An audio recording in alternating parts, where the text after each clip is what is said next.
Radiologist at Hammersmith, Charing Cross and King's College Hospital. As a breast radiologist, she is a clinical lecturer and consultant at the Institute of Cancer Research and the Royal Marsden in London. She has a huge expertise in research, especially in new MR techniques. So we are happy to have you here. Please tell us about new techniques in breast radiology. Good morning, ladies and gentlemen, and thank you very much for the kind introduction. I'm afraid my German isn't quite good enough to give a lecture in German, so you'll have to have me in English. So if we look at new techniques in breast radiology, I think if you look at the techniques out there at the moment, they're really beginning to develop and diversify. If you look at the mainstay of breast imaging, it is multimodality, including mammography, ultrasound, and MRI.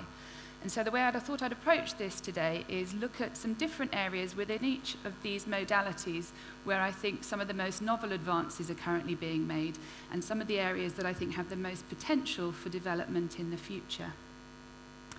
So if we take mammography for a start off, we've moved now from film screen mammography to full-field digital mammography to digital breast tomosynthesis. There's another technique called contrast-enhanced digital mammography that I'll tell you a little bit about. Ultrasound is clearly one of the mainstay investigations for breast imaging, and many commercial scanners now have shear wave elastography available at the touch of a button. I'll also tell you a little bit about a new technique called ultrasound tomography, which we've had some direct experience with. If you look at MRI, scanning techniques are advancing, but demand is increasing, and constraints on time and cost mean that we're under increased pressure to perform high-quality diagnostic scans efficiently. There's been a drive to reduce scanning time, so I'll look at some of the different fast scanning techniques that we have available to us at the moment, and then finish up with a little bit about some of the new functional MRI sequences that we have available to us, which are predominantly in the research domain at the moment, but may well be of use in the clinical setting in the future.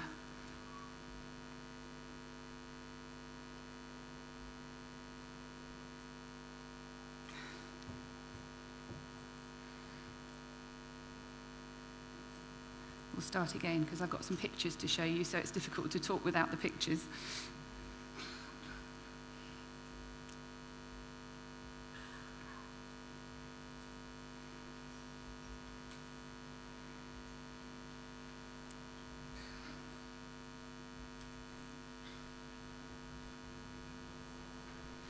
Okay, so digital breast tomosynthesis. This is a technique that really has been developed over the last 10 years.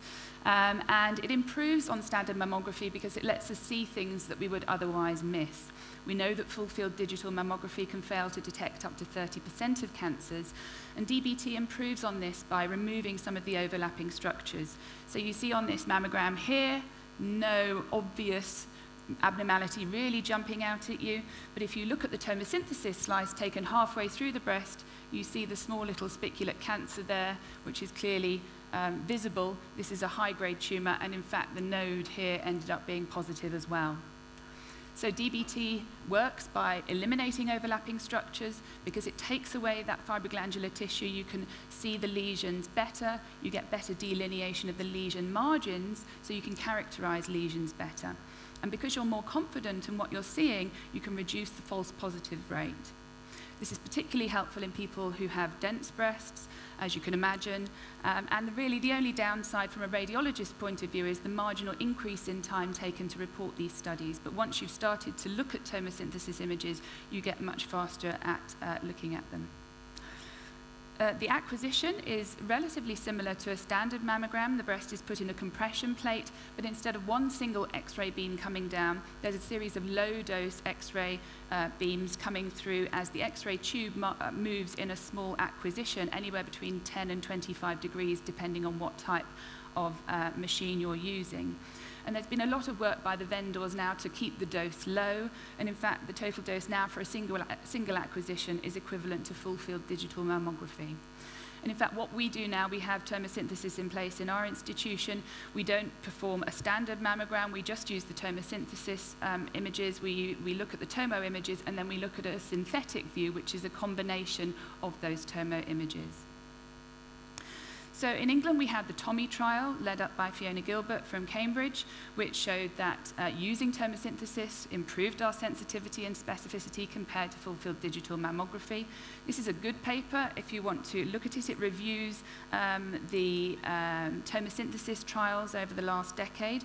The top table looks at the sensitivity, and you can see there is equivalent sensitivity or marginally increased sensitivity when using full-field digital, when using DBT in conjunction with full-field digital mammography.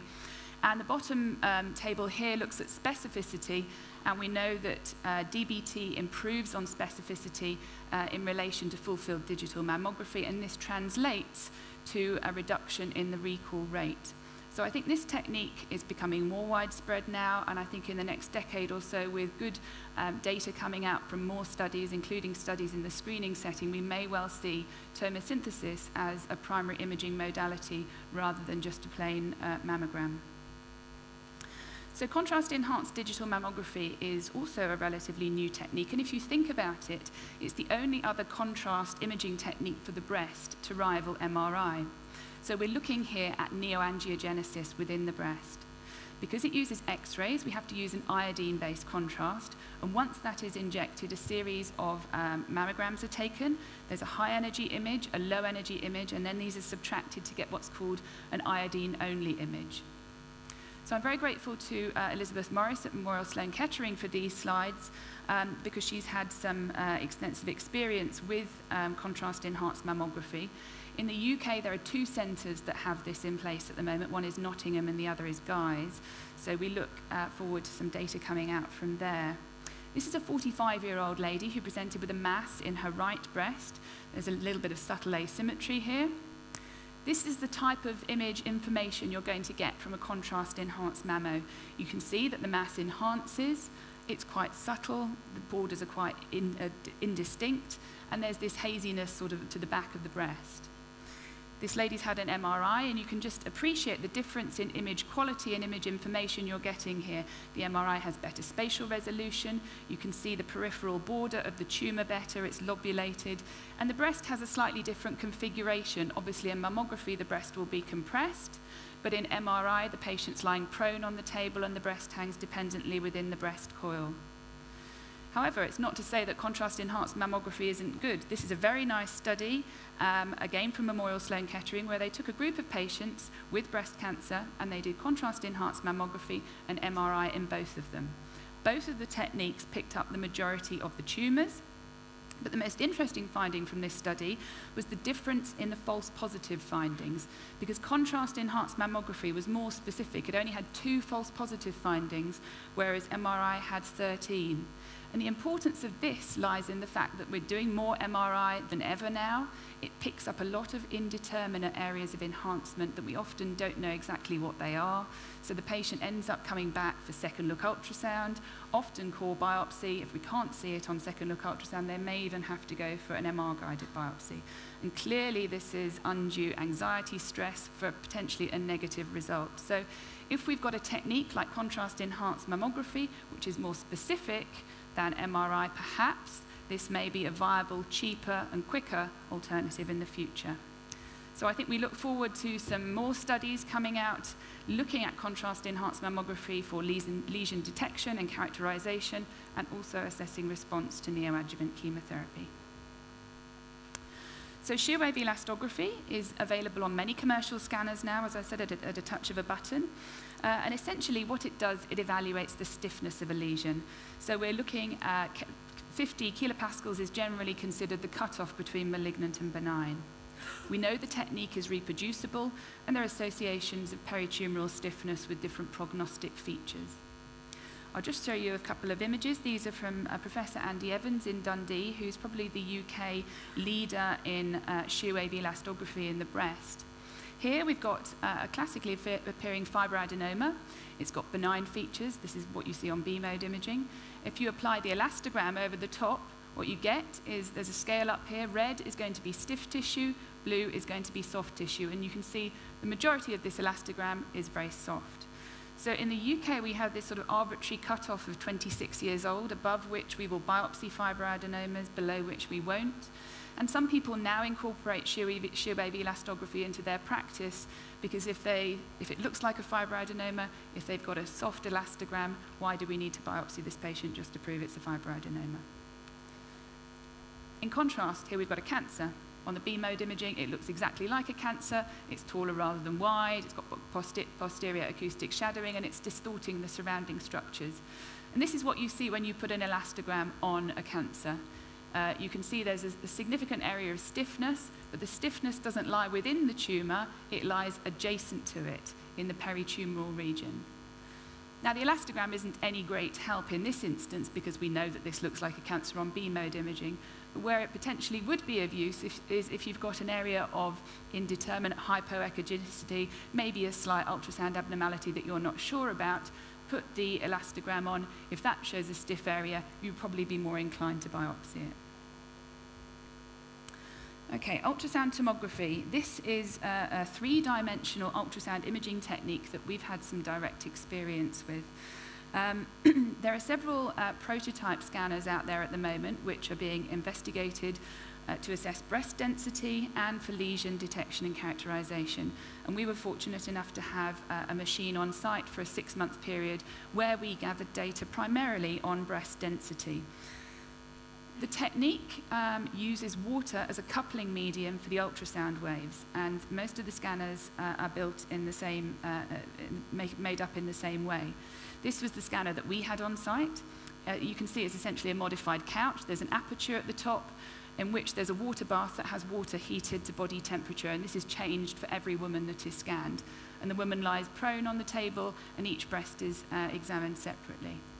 Outside of the water bath, there is a metal ring transducer that houses the ultrasound elements, and that moves up to the chest wall before scanning, and as it scans, it moves away in 2mm increments, taking coronal sections as it goes.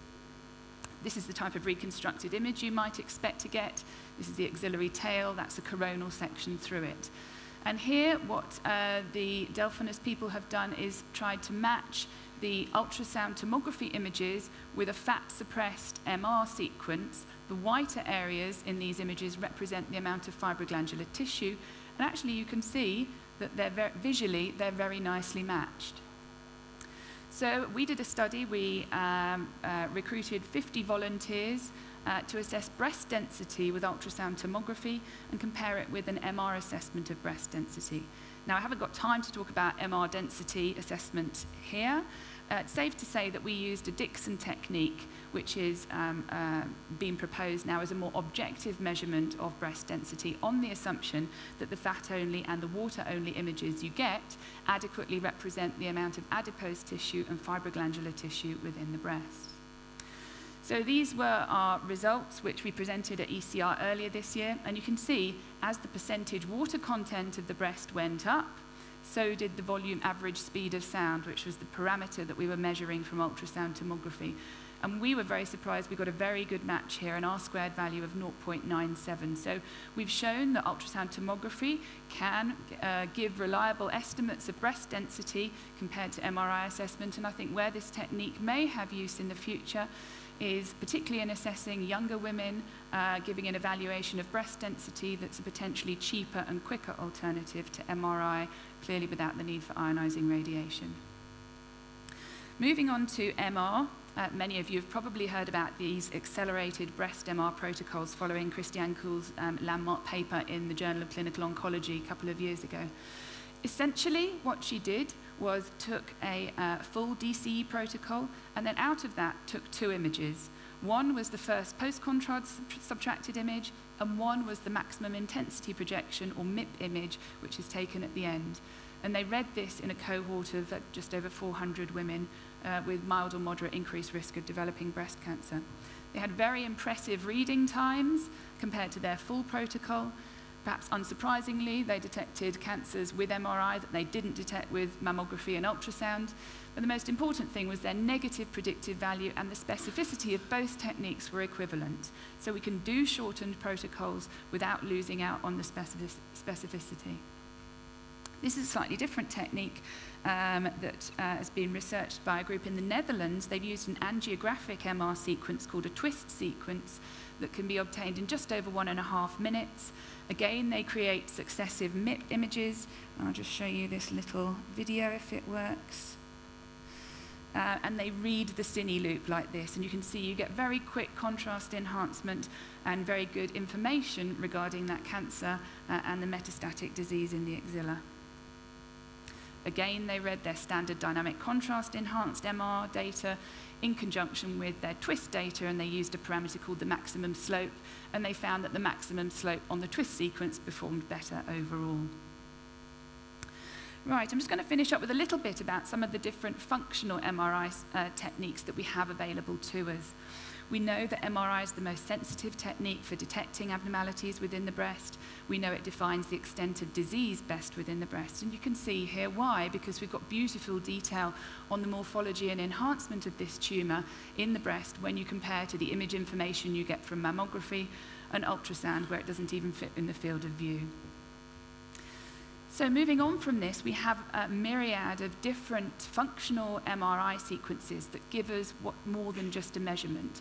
We're starting to be able to tap into different areas of functionality of a tumour. So we can look at the physiology, the metabolism, chemical composition, oxygenation. Now, these are probably the most frequently used sequences in the clinical domain and in the research domain, and there are a plethora of other preclinical sequences which are being investigated, things like CEST imaging, hyperpolarized carbon-13, and it may be that in decades to come, these show a lot of potential for use clinically.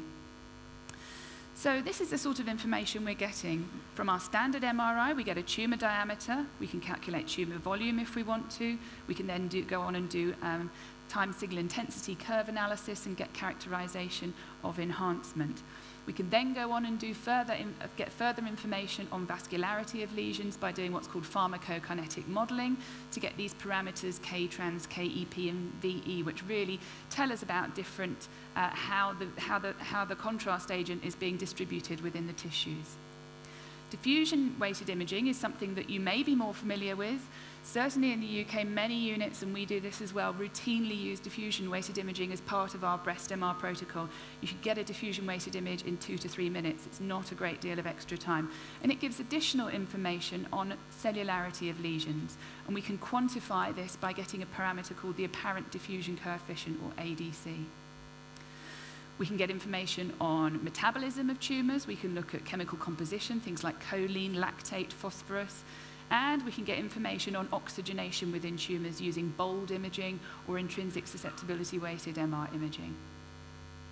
So I'm just going to finish up with a little bit focusing on diffusion-weighted imaging because we routinely use this, and I think it has the most potential to be really helpful in clinical practice. Essentially, if you're not familiar with it, you need to look at 2 images. One is the high B-value image here, and the other is the ADC map. And you can see this woman's got a cancer in her breast, and the ADC map shows the converse of the high B-value image with tumour appearing dark and normal fibroglandular tissue appearing bright. You can draw a region of interest around your tumour, and you can get an ADC value for every single pixel within that tumour, so you can quantify cellularity. At its most simplistic level, we are looking at cellularity, but what it really relates to is the movement of water molecules within tissues. And we're looking at the movement of water molecules up to about distances of about 30 microns. And if you think the diameter of a cell is about 10 microns, this is the sort of scale we're looking at. So in an area that represents normal tissue, this blue dot, which is a water molecule, can move around freely and unimpeded. This is called free diffusion, which gives us a low signal intensity diffusion-weighted image and a corresponding high signal ADC. Conversely, in areas that are very densely packed with cells, such as in a tumour, you can see that the water molecule can't move around as freely, and its movement becomes restricted. This gives a high signal intensity diffusion-weighted image and a corresponding low signal ADC. So to get our diffusion-weighted image, we need to apply at least 2 different magnetic field gradients, or what's called B values, to a standard spin echo sequence, and the amount of diffusion is proportional to the signal loss over time. So this is the lady we've looked at before, and if you look closely at these B values, as we go up from B0 to 1150, what happens is you lose the normal free water signal coming from the fibroglandular tissue, and all you retain at that high B-value image is the restricted diffusion signal coming from the cancer. The ADC map is mathematically computed, and it shows the converse to your high B-value image. We know that ADC values are low in malignant lesions and high in normal tissues, and somewhere in between in benign lesions. But if you look at these figures carefully, there is some overlap, and that's wherein part of the challenge in interpreting DWI lies. We know that ADC values are reproducible. There's some variation in relation to the menstrual cycle and menopausal status. They're higher in women who've had previous mantle radiotherapy, and ADC values are positively correlated with breast density. We can use it clinically to help in tumor detection. There are several instances when I can think, I've seen an area of enhancement on the DCE scan, but I haven't been ultimately confident that it actually is something. Then I look at the DWI image and it's restricted. So it's helped in certain circumstances pick up cancers that we would otherwise miss. This meta-analysis showed that if we incorporate DWI into a standard DCE sequence, we can improve specificity from about 74% up to 85%. We can also use it to quantify tumor response. Even after one cycle of chemotherapy, where the tumor size may not have changed at all, we start to see rises in the ADC. So it's the first indicator that a tumor is, in fact, responding to treatment. This is the last few slides I'm going to show you. We've done a little study on something called computed DWI. This essentially works because at the highest B value, we don't always get adequate suppression of the fibroglandular tissue. And if we put B values higher than that on a standard acquisition, there's no signal left coming from the MRI scanner to get good images. So our physicists have created this artificial, this plug-in tool for Osirix, basically, that lets us artificially raise up the B value beyond which we would normally acquire. So we're looking at 1,500, 2,000, in the hope that this might be able to improve lesion detection and get better suppression of background tissue. So this is a little last video, if it works. Are we going to try and play it?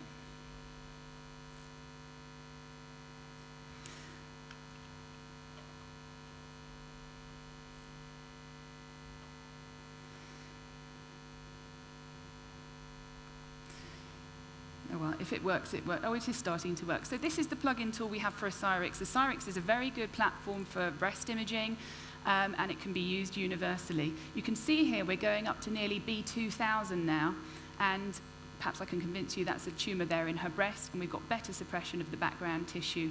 So we did a study. We had 2 readers. We read our B values at 1,500 and 2,000 in conjunction with our standard B value images, and we found overall that we had a better sensitivity using these artificially high B values.